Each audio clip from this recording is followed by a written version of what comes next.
Salut à tous les amis, j'espère que vous allez bien et que tout se passe pour le mieux pour vous.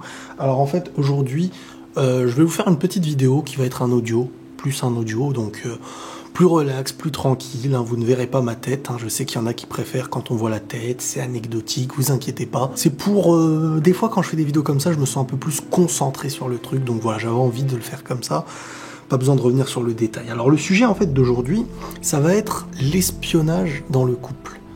On va appeler cette vidéo s'espionner par amour ou un truc du genre. Alors déjà, qu'est-ce que je veux dire quand j'appelle ça l'espionnage du couple? C'est le délire de fouiller dans le téléphone de l'autre, demander à voir le téléphone, l'ordinateur, aller dans les messages de chacun. Pour moi, avant d'être en couple, déjà il y a une phase qui est importante. C'est pas d'arriver dans le couple avec un nouveau conditionnement de vie individuel. Pour moi, tu dois être en couple avec presque les mêmes consignes que tu avais pour toi-même avant. Et donc tu as un règlement individuel, que tu sois en couple ou pas. Ce qui peut être en fait un piège, c'est d'arriver au couple comme ce qu'on peut voir aujourd'hui. Avant le couple, je m'amusais, je faisais tout et n'importe quoi. Et dès que j'arrive dans le couple, ça devient la prison. Le couple, c'est une ouverture. Le couple, c'est pas une prison. Le couple, c'est t'ouvrir à quelque chose de nouveau.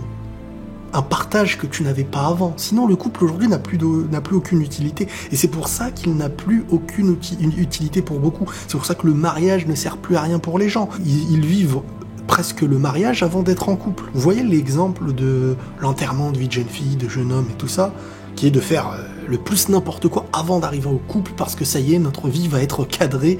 Mais pourquoi pas être cadré pour pouvoir s'ouvrir? Le couple viendrait pour apporter une ouverture et pas une fermeture. Quand le couple devient la fermeture, c'est que pour moi, la manière de vivre avant le couple a été quelque chose qui n'est pas dans la bonne continuité. Bref, on va évoquer la profondeur, voilà, de ce que j'appelle s'espionner dans le couple, se manquer de confiance en quelque sorte. Pour moi, ça, c'est manquer de confiance individuelle avant de manquer de confiance envers l'autre. Il arrive que dans le couple, l'un ou l'autre soit vraiment pas quelqu'un de confiance et il le prouve, et là, c'est un autre problème.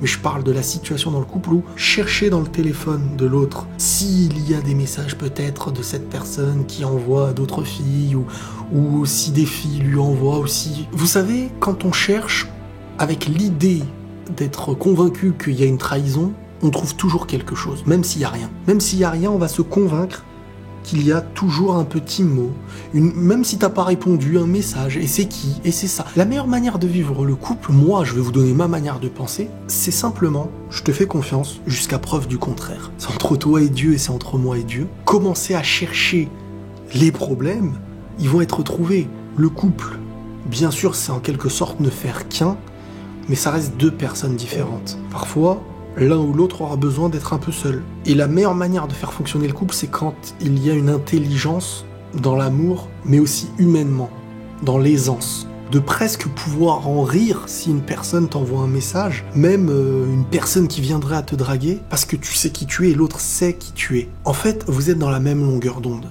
Mais pour arriver à cette longueur d'onde de confiance individuelle et collective par rapport aux deux, il faut l'avoir été individuellement, dans ce contrôle, avant d'être en couple. Si avant d'être en couple, t'étais quelqu'un qui t'amusait à gauche et à droite, une fois en couple, tu te sens dans une petite prison où tu te restreins. Comme j'ai dit, c'est pas l'ouverture, c'est la fermeture. Forcément, l'autre personne qui est consciente de ça, parce que peut-être qu'elle est comme toi, vous savez tous les deux que votre couple est plus un contrôle que quand vous étiez célibataire. C'est un problème. Normalement, célibataire, tu es seul. Couple, tu es à deux. La chance, elle est quand tu partages avec quelqu'un ou quand tu es seul. Aujourd'hui, celui qui est seul partage plus que quand il était en couple. Au final, voilà le problème. Il est là le problème, c'est qu'en sachant que vous êtes tous les deux restreints, vous allez vous surveiller parce que vous savez que vous n'êtes pas totalement épanoui. En vous surveillant, vous trouverez des détails qui ne sont même pas des trahisons, vous créez des problèmes. Tu n'arrives plus à être toi parce que tu dois prouver à l'autre ce que tu es ou ce que tu n'es pas. En fin de compte, on avance vers un problème.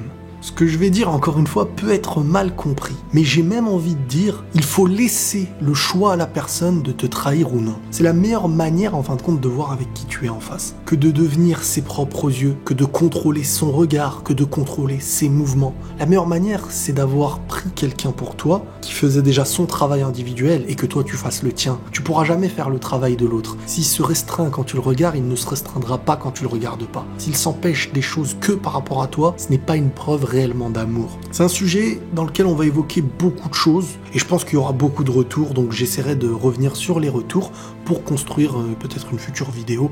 Prenez tous soin de vous les amis et la paix sur vous.